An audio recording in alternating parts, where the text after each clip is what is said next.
Junaida doesn't remember her parents. She doesn't even remember their names. They were deported from Malaysia back to the Philippines 7 years ago when she was just 3. Junaida lives with her aunt and helps out by selling cakes on the street. But as a child of illegal immigrants, she has no right to health care or education.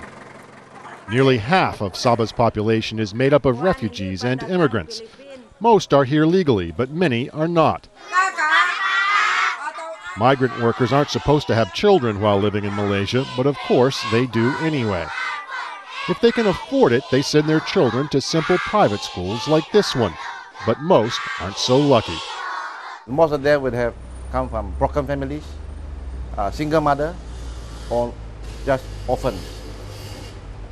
This is a bigger group and more difficult to integrate, and politically a very sensitive subject for Malaysians to spend their resources on this group of illegal immigrants.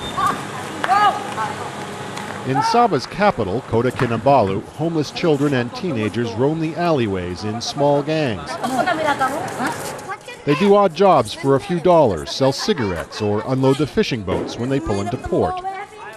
Malaysians consider them illegal immigrants. They don't have Filipino citizenship, so the Philippine government doesn't want them either. So they live on the streets or here on the docks and get by as best as they can.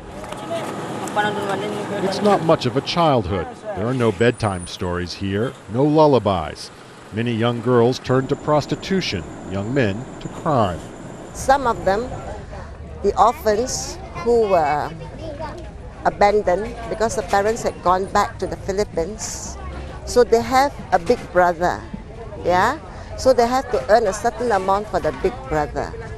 But then their welfare are not taken care of. Although almost all of them are born in Malaysia, they're seen as unwanted foreigners and get almost no help from the government.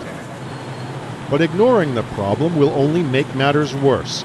These lost and abandoned children will grow up and have children of their own. David Hawkins, Al Jazeera, Sabah, Malaysia.